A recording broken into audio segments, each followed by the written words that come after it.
Have you ever had a week where you just didn't feel right? Maybe your energy dipped, your joints felt stiffer than usual, or your balance seemed a little off. And even though nothing major happened, you couldn't shake the thought, am I heading towards something worse? If that sounds familiar, you're not alone.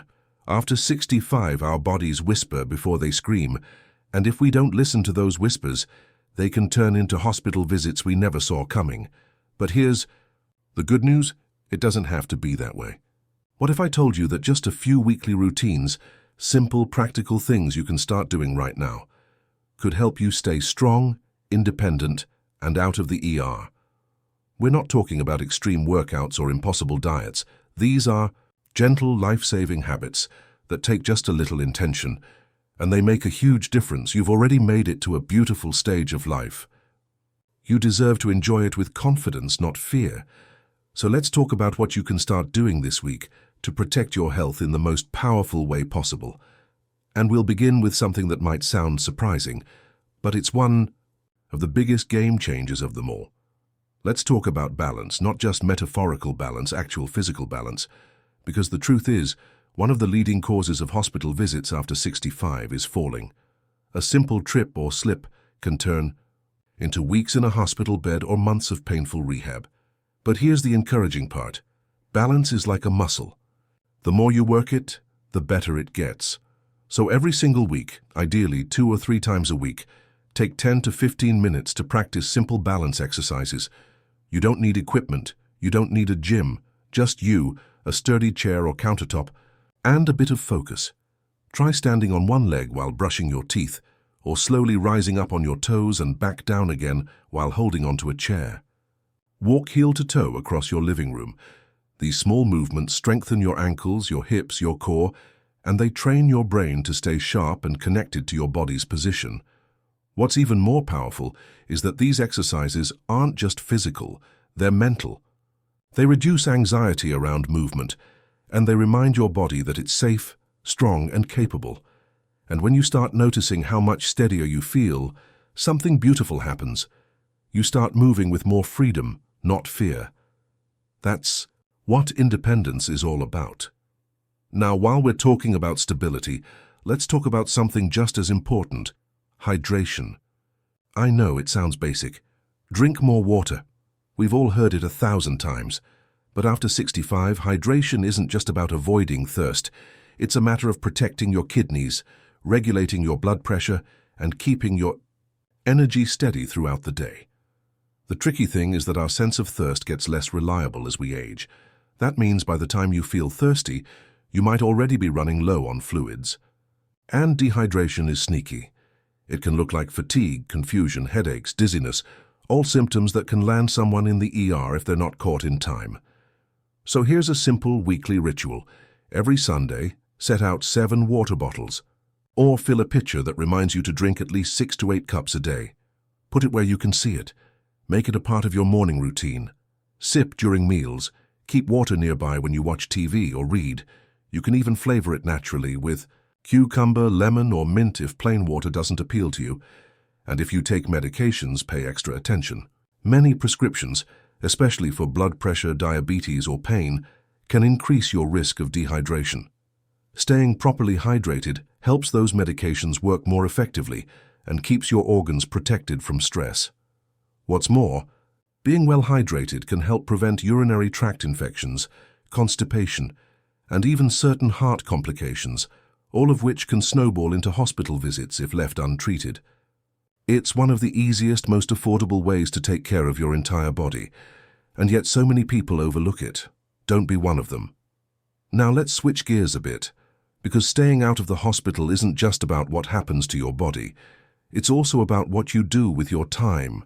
And one of the most underrated ways to protect your health is to stay socially connected. I know it's not always easy. Maybe your friends live far away, or you've lost people you once counted on. Maybe you're tired of surface-level small talk. That's okay, but here's the truth. Loneliness is more dangerous than you think. Studies have shown that social isolation can increase your risk of heart disease, cognitive decline, depression, and even early death. In fact, the health, Risks of chronic loneliness are often compared to smoking 15 cigarettes a day. So what can you do? Start small. Make it a weekly goal to reach out to one person. Just one. Call a friend, join a walking group, attend a community class, or invite a neighbor for tea. If getting out is tricky, look into virtual book clubs or phone-based support. To groups, the point isn't quantity, it's quality. It's knowing that you're not alone, that someone sees you and hears you. Human connection heals. It lifts our spirits, boosts our immune systems, and reminds us that life is richer when it's shared, even if it's just a simple chat about the weather or memories from years ago. Don't underestimate the power of presence, even in its simplest form. So to recap where we are so far, staying steady on your feet, keeping your body hydrated, and nourishing your heart through connection. These might not sound like flashy health tips, but they are deeply powerful. They're the foundation of strength, clarity, and resilience, and they set the stage for even more protective routines you can easily fold into your week. Because when you start stacking these small habits, one on top of another, you don't just avoid the hospital, you start feeling more alive, more in control, more like you. Let's keep going. There's one more weekly routine that might surprise you, and it could be the key to staying sharp, mobile, and independent for years to come. And that routine is movement, but not just any kind of movement. I'm talking about intentional restorative movement, the kind that wakes your body up without wearing it out. Because the truth is, we've been taught that exercise has to be intense to be effective, but after 65, intensity isn't the goal, consistency is. And the kind of movement you do each week can either protect you from chronic illness or push your body into exhaustion. You don't need to train like an athlete. You just need to move in a way that's gentle, deliberate, and enjoyable enough that you actually look forward to doing it again. That could be a 30-minute walk around your neighborhood 3 times a week. It could be stretching while your coffee brews or dancing to your favorite oldies in the living room. It could be Tai Chi in the park or a chair yoga video on YouTube. The key is to move with the purpose of preserving your strength, not draining it. Because your muscles? They don't care if you're pumping iron or lifting laundry baskets. What they care about is that you're using them. Regular movement helps regulate your blood sugar, strengthens your heart, improves joint flexibility, boosts your mood, and keeps your digestion moving smoothly. Even more importantly, it builds your confidence. Every time you move your body, you're reminding it, I'm still here, I'm still in charge. That sense of ownership is powerful, and when you feel capable, you make better decisions. You eat better, you sleep better, you walk taller, both physically and emotionally. And if you've ever experienced stiffness, aching knees, or that uncomfortable slowing down sensation, regular movement is your best medicine. Not because it erases every issue, but because it prevents those issues from growing into bigger ones. Joints are meant to move, muscles are meant to work. When you give them what they need, they return the favor by carrying you through life with more ease. But here's something we don't talk about enough, the emotional side of staying well. Because what's the point of keeping the body healthy if the mind is exhausted? That's why one of the most important weekly habits you can start is emotional check-ins. Now I know some people hear that and think, that sounds like therapy. Talk, but stay with me here. This is about staying honest with yourself. Every week, give yourself 10 quiet minutes to reflect. How am I feeling lately? What's been bothering me?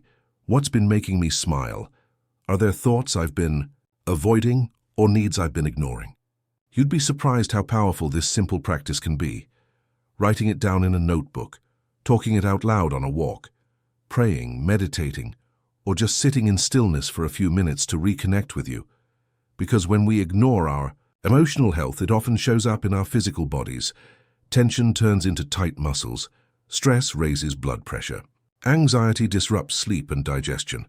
And over time, these things can spiral into real health problems, ones that land people in the hospital not because they're sick, but because they've been running on empty for too long.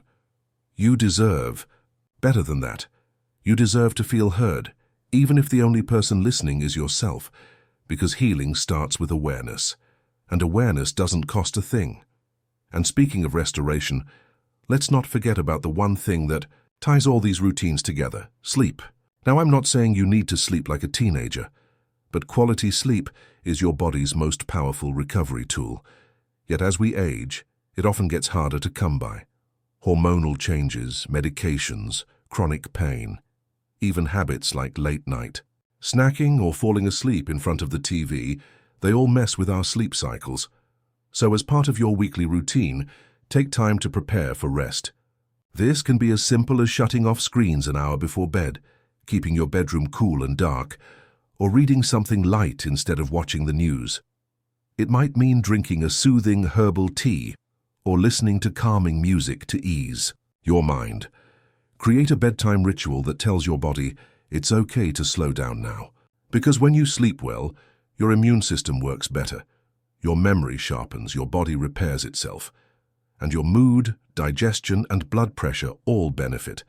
It's not just about feeling rested, it's about giving your body the fuel it needs to fight off illness day after day. The best part? All of these weekly routines, movement, hydration, balance, connection, reflection, and rest, they don't require perfection. They don't demand huge chunks of time or fancy equipment. They just ask for presence, for commitment, for a small shift in your focus each week that adds up to a massive difference over time. Because here's the truth, hospital visits don't always come from big, dramatic moments. Sometimes they start with quiet neglect, skipping meals, ignoring a new ache, isolating yourself, pushing through fatigue. But when you flip the script, when you listen to your body, care for your emotions, move gently and stay connected, you build a shield around your health that no prescription can replace. You're not just surviving anymore, you're investing in your independence, in your peace of mind, in the version of yourself that still has so much to experience and give. So take a moment and think, what's one thing from today's conversation that you can try this week? Not everything, just one. Maybe you start by putting a glass of water by your bed. Maybe you stretch while you watch your favorite show. Maybe you call someone you haven't spoken to in a while. That's it. One small thing, done with care and repeated with love. Because when it comes to staying well after 65, the secret isn't in doing more. It's in doing the right things, with consistency. Not for perfection, but for prevention. You've got this. So here you are, already doing more than most, just by being here, listening, and deciding that your health is worth protecting. And I want you to really let that sink in, because sometimes the biggest victories aren't the loud ones. They're the quiet decisions we make week after week to take care of ourselves, even when no one's watching. Now, we've talked about balance, hydration, movement, connection, emotional check-ins, and sleep. Each of these routines can stand on its own. But when they come together, when they become part of how you live, they create something powerful, a rhythm, a foundation, a sense of stability that carries you through the ups and downs of aging with more confidence and fewer health scares. But there's one final layer to this weekly self-care practice, and it might just be the most important of them all. Paying attention to the little changes. You know your body better than anyone else. You know what feels normal and what doesn't. And that inner awareness, that subtle voice that says, that's not like me, is your built-in early warning system. Yet so many people learn to ignore it. Maybe it's pride, maybe it's fear, maybe it's just not wanting to feel like a burden. But let me say this clearly. Noticing changes doesn't make you weak. It makes you wise, because the sooner you catch something, a sudden drop in appetite, a new kind of fatigue, a shift in mood, a weird bruise, a lingering pain, the more likely it can be handled early before it snowballs into something serious. So, make it a weekly habit to check in with your body. Not just how it looks, but how it feels. Are you sleeping differently? Feeling dizzy more often? Is your memory a little fuzzier than usual? Did you suddenly gain or lose weight without trying? These are all clues. They don't mean something's wrong, but they're worth noting, and sometimes worth sharing with your doctor. And speaking of doctors, don't wait until there's a crisis to reach out. Build a relationship with your healthcare team. Make those checkups. Ask questions. Bring a list if you need to. You deserve answers. You deserve to be heard. Your health isn't a mystery. It's a conversation. Now, I get it. No one likes going to the doctor. But regular check-ins with your provider can actually prevent the visits you really want to avoid, the emergency kind. Blood pressure, cholesterol, screenings, eye exams, hearing checks. These are the quiet guardians of your health. They're the safety net that catches the things you can't feel that yet. And remember, you don't have to do any of this alone. If you have a spouse, a friend, a caregiver, invite them into your health journey. Share your routines. Ask them to join your walks, stretch with you, or check in with you once a week. Not for accountability in a rigid way, but for support, for joy, for connection. Aging doesn't have to be about losing control. It can be about gaining clarity, about discovering how resilient you really are, and about choosing every week to live not just longer, but better. So let's pull this together gently. Every week, you give your body a little love. You strengthen your balance so you stay grounded and safe. You hydrate so your organs stay protected and your energy stays up.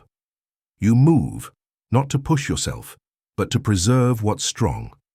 You connect with others so your spirit stays light. You check in with your emotions so stress doesn't build in secret. You protect your sleep so your body and brain can recover. And you listen, really listen, to what your body's telling you so nothing gets missed. None of this takes hours a day. None of it asks you to be perfect. It just asks you to be present, to show up for yourself a little bit more each week. And I want to say this directly to you from the heart. You're doing great. Even if you haven't started yet, even if you've slipped up, even if you feel like it's too late, it's not. Your body is listening. Your mind is listening. And every small step forward sends a message. I'm worth caring for. So if this video sparked something in you, if a little voice inside whispered, yes, I can do this, I invite you to act on it today. Pick one thing, just one. Maybe it's taking that first sip of water right now. Maybe it's sending a message to an old friend. Maybe it's standing up and rolling your shoulders back to stretch. That's enough. That's a beginning. And when you're ready, come back to this video. Let it remind you that health isn't just about doctors and diagnoses. It's about daily kindness, gentle movement, meaningful conversations. It's about choosing to participate in your own well-being, not waiting for someone else to fix it when things go wrong. If any part of this message touched you, I'd love to hear from you in the comments. What routine do you want to try first? What's been helping you lately? Your story might just inspire someone else who really needs to hear it. And if you found this video helpful, give it a thumbs up. It helps others find this content too. Don't forget to subscribe to the channel for more simple, uplifting guidance on aging well. This journey is better when we walk it together. Here's to strength, to self-respect, to small steps with big impact. And here's to you, living your fullest, healthiest life 1 week at a time. You've got more in you than you know. Take care of yourself. You deserve it.